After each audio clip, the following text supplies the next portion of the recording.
શાંતિ. જય શ્રી કૃષ્ણ. કેમ છે બધાને? મજા જ હશે. જો હું પણ ખૂબ મજા છું. તમારા બધાની દુઆ છે કે હું ખૂબ મજા છું, અને મારી પણ દુઆ છે કે બધા જ ખૂબ મજામાં હોય અને મજામાં જ રહેવાનું. તો ચાલો આપણે જઈએ છીએ અત્યારે સેન્ટરે જઈએ છીએ એટલા માટે બાબાની રજા લઈ લઈએ. ચાલો બાબાને કહીએ, બાબા ચાલો આપણી સાથે.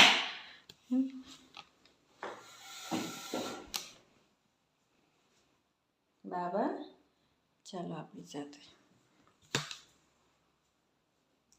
તો ચાલો બાબા આપણી સાથે છે, તો ચાલો રજા લઈ લઈએ. રજા લઈ લીધી, લાઈટો બાઈટો બંધ કરી દઈએ અને આપણે જતા રહીએ. ચાલો હું લાઈટ બંધ કરતા. હા, તો અત્યારમાં તો છે ને કાયમ માટે મોડું જ થતું હોય, કાયમ ક્યારેય વહેલું હોય જ નહીં. એને હમણાંથી તો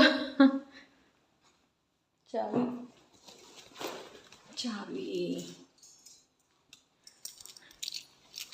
આવી ગઈ.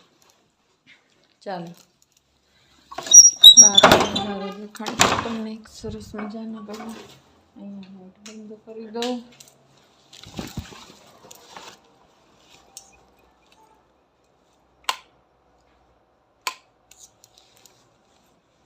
ચાલો,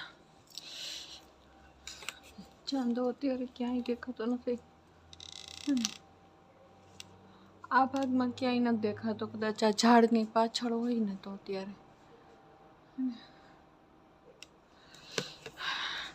બહુ જ ઠંડી છે, ખૂબ ઠંડી છે. મેં પણ જુઓ સાથે સાથે મોજા અને સ્કાર્ફ ને બધું લઈ જ લીધું છે. હમણાં હું પહેરી જ લઉં. ચાંદો અહીંયા દેખાય છે, દેખાય છે.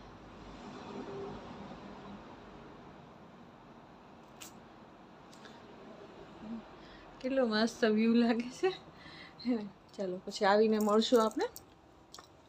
ચાલો, ઓમ શાંતિ, જય શ્રી કૃષ્ણ. ઓમ શાંતિ, જય શ્રી કૃષ્ણ. જો મુરલી સાંભળીને આવી ગયા, તો કેટલું સરસ મજાનું ખુશનુમા વાતાવરણ છે. એને પંખીઓનો ચહેલ પહેલ પણ એટલો બધો છે, અને મંદિરની ઝાલર પણ બહુ સરસ મજાની લાગે છે. એકદમ વાતાવરણને ખુશનુમા બનાવે છે. સૂર્યનારાયણ પણ ઉગી ગયા છે, જો એકદમ મસ્ત. હું દેખાડું તમને હમણાં. તો મુરલી સાંભળવા ગયા હતા ને, તો બાબાએ આજે એમ જ કીધું છે કે દ્રઢતા રાખીએ આપણે આપણા જીવનની અંદર, કે મારે આ કરવું જ છે અને નથી જ કરવું. હે ને, એવી રીતના. જેવી રીતે ભક્ત કેમ વ્રત લેતા હોય ને, કે અન્ન પાણીનું વ્રત લેતા હોય, નિર્જળા વ્રત લેતા હોય, ખાવા પીવાનું વ્રત લેતા હોય, તો આપણે પણ એવી જ રીતે વ્રત લેવાનું છે.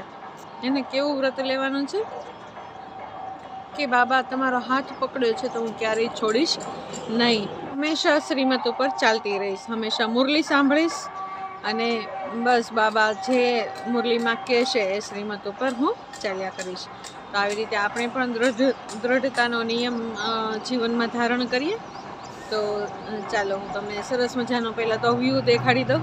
બહુ મસ્ત છે, એકદમ ધુમ્મસ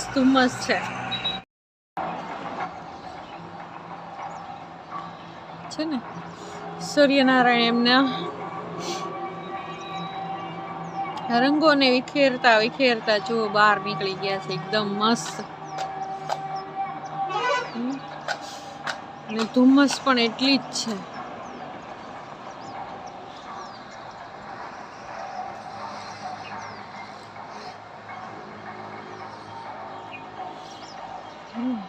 કેટલી ધુમ્મસ છે જો.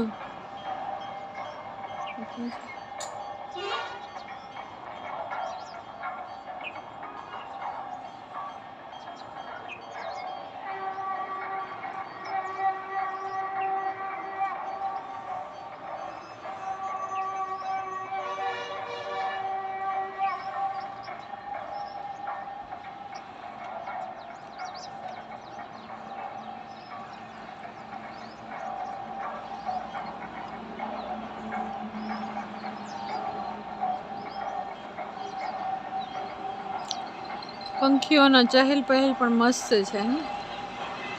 વાહનો એક બાજુ હોય ને, એક બાજુ વાહનોનો શોર છે, એક બાજુ ચકલીઓનો ચહેલ પહેલ છે, અને મંદિરમાં આરતીઓ વાગે છે અને ઝાલરો વાગે છે, અને પ્રકૃતિ પોતાનો રૂપ એકદમ વિખેરે છે.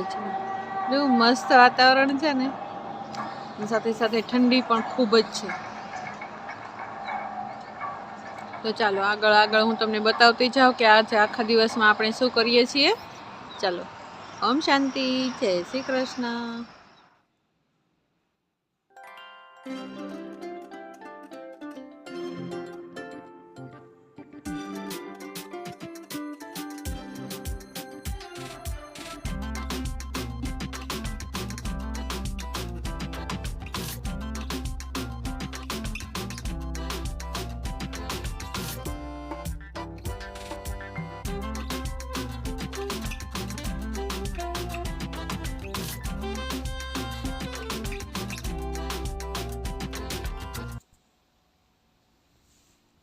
તો ચાલો, દિશા અને સાક્ષી બંને ફળિયા ધોવે છે બહાર, અને એ લોકોની દિવસની શરૂઆત થઈ ગઈ સરસ મજાની. આજે રવિવાર હતો, બધા મોડા ઉઠ્યા છે પણ ફ્રેશ ઉઠ્યા છે. જો ઉઠીને તરત જ બધા નાહી ધોઈને નાસ્તા પાણી કરી અને બધા કામે લાગી ગયા છે. અને છોકરાઓ હજી સૂતા છે, તો બંને છોકરીઓ ઉઠી ગઈ છે અને પોતપોતાના નીત્ય નિયમ પ્રમાણે હવે કામે પણ લાગી ગયા છીએ. જો હું અંદર કરું છું અને દિશાએ અને સાક્ષીએ બંને પોતપોતાનું કામ પહેલાં કરી નાખ્યું. તો દિશાએ નાસ્તો બનાવી નાખ્યો, સાક્ષીએ કચરા પોતા કરી નાખ્યા, ઘરનું બધું કામ પતી ગયું. હવે એ લોકો બંને ફળિયા ધોવે છે. ત્યાંનું બેન સૂતા છે, હું અંદર છું, અંદરનું કામ કરું છું થોડું ઘણું, અને એ લોકો બંને આજ સરસથી ફળિયા ધોઈ નાખશે.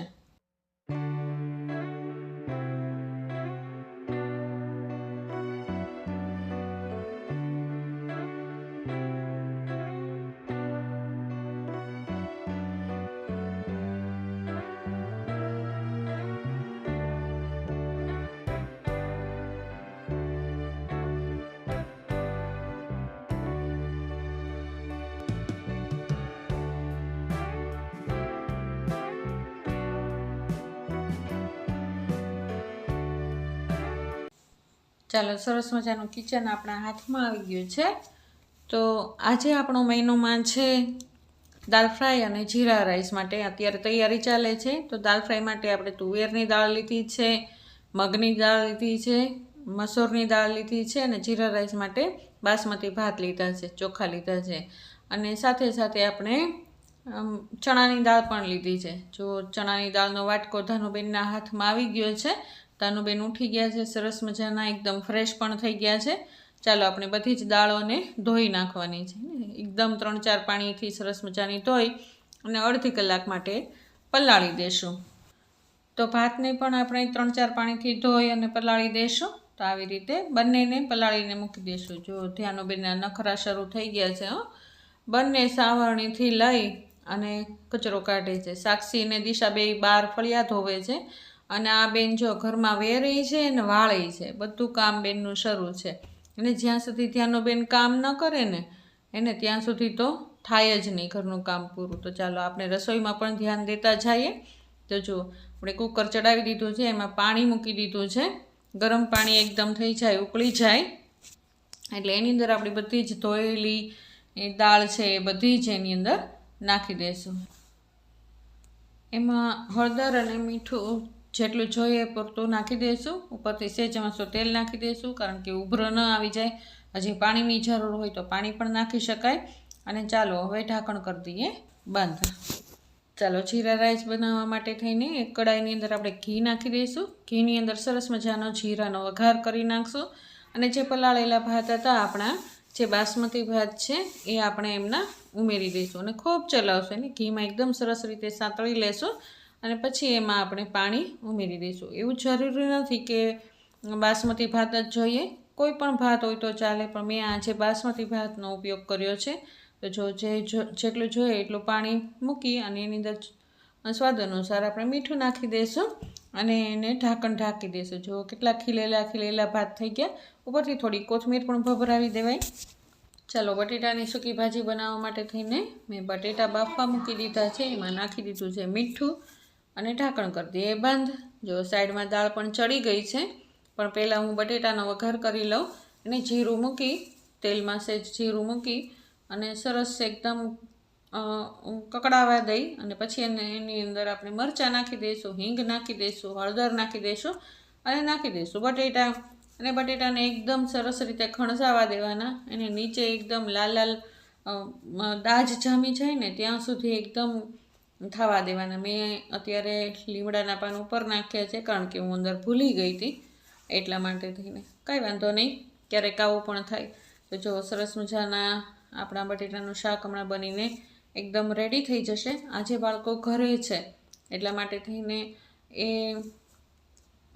સૂતા છે, હજી ઉઠશે એટલે સીધું જમવાનું જ થશે. નાસ્તા પણ આજે કેન્સલ છે ને. જો આપણી સરસ મજાની સૂકી ભાજી બનીને તૈયાર થઈ ગઈ છે. ચાચી બધી એની અંદર આપણે કોથમીર ભભરાવી દઈએ છીએ. એકદમ રેડી છે આપણી બટેટાની સૂકી ભાજી. તો ચાલો હવે આપણે દાળની તૈયારી કરવાની છે. તો દાળ માટે થઈને મેં તેલ અને ઘી બંને મૂકી દીધું છે અને એમાં નાખી દઈશું હવે લીલા મરચાં, આદુ, લીમડો અને 2 ટમેટાં. એને ખૂબ સાતળશું. એને ટમેટાં એકદમ ક્રશ ન થઈ જાય ત્યાં સુધી, એનું પાણી બળી ન જાય ત્યાં સુધી એની અંદર આપણે હળદર નાખી દઈશું અને પછી નાખી દઈશું આપણી બનેલી દાળ. ચાલો ખૂબ એકદમ સરસ રીતે હલાવી લઈશું, એકદમ ઉફાણ આવી જાય ત્યાં સુધી. પછી એક વાસણની અંદર આપણે વઘારિયાની અંદર ઘી, તેલ નાખી દઈશું અને રાઈનો વઘાર કરશું. રાઈ, તમાલપત્ર, પછી બાદિયા, તજ, લવિંગ, હિંગ અને લાલ મરચાં અને કાશ્મીરી ચટણી. તો આવી રીતે ઉપરથી એક તડકો ઉપરથી લગાવી દઈશું. ચાલો આપણી બની ગઈ સરસ મજાની દાલ ફ્રાય. એની અંદર જાજી બધી કોથમીર નાખી દઈશું. તો ચાલો સાથે સાથે આપણે સંભારો પણ બનાવી લઈએ. આજે બનાવશું ગાજર મરચાંનો સંભારો. અને જુઓ કેવો સરસ મજાનો એકદમ કલર કેવો સરસ આવ્યો. એને પણ દેશી ગાજર નથી, એને આ હાઇબ્રિડ ગાજર કહેવાય. કાંઈ વાંધો નહીં, તો પણ સરસ લાગે હે ને. જો ભગવાન માટેની સરસ મજાની આપણે થાળી બનાવીને રેડી કરી દીધી છે. તો દાલ ફ્રાય છે, જીરા રાઈસ છે, સૂકી ભાજી છે અને ગાજર મરચાંનો સંભારો છે. ચાલો ભગવાનને ખૂબ દિલથી પ્રેમથી ભોગ ધરાવી દઈએ. ચાલો તાનુબેન તો મી ટાઈમ એન્જોય કરે છે. જો તાનુબેન નાસ્તો કરે છે, સાથે સાથે ટીવી પણ જોવે છે. ચાલો હવે તાનુબેન હમણાં સૂઈ જશે અને હું પણ થોડો આરામ કરીશ કારણ કે સાંજે મારે જવું છે યોગમાં ફરી વખત. શાંતિ, જય શ્રી કૃષ્ણ. ચાલો હું જાઉં છું અત્યારે સેન્ટરે યોગ કરવા, આત્માની કમાણી કરવા, આત્માને ચાર્જ કરવા જાઉં છું. અને આજે બાબા મિલન છે એટલા માટે થઈને આજે ચાલો સેન્ટરે જઈએ, થોડીક વાર યોગ કરીએ, આવી જમી કાઢવી, પાછા સેવામાં જવાનું છે. તો ચાલો ભરપૂર થઈ જઈએ અને જેટલો ટાઈમ છે અત્યારે એટલો ટાઈમ આપણે જતા રહીએ સેન્ટરમાં એને યોગ કરવા માટે થઈને. મસ્ત આપણા રવિવાર છે. નિખિલ, કિશન, દિશા, સાક્ષી, ધ્યાનું બધા જવાના છે લગભગ 12 એને એ લોકો એની લાઈફ એન્જોય કરે છે. તો એ લોકો બધા બહાર જવાના છે. તો હું ઘરે છું તો શું કરું, તો સેન્ટરે જતા રહીએ હે ને. તો હું અને બાબા રૂહી હવે હાન કરશું. ચાલો આવીને મળીએ. ઓમ શાંતિ, જય શ્રી કૃષ્ણ. ચાલો આ વ્લોગની પૂર્ણાહુતિ હું અહીંયા જ કરું છું. જો તમને મારો આ વ્લોગ ગમ્યો હોય તો લાઈક, શેર અને સબસ્ક્રાઈબ જરૂર કરજો. ઓમ શાંતિ, જય શ્રી કૃષ્ણ.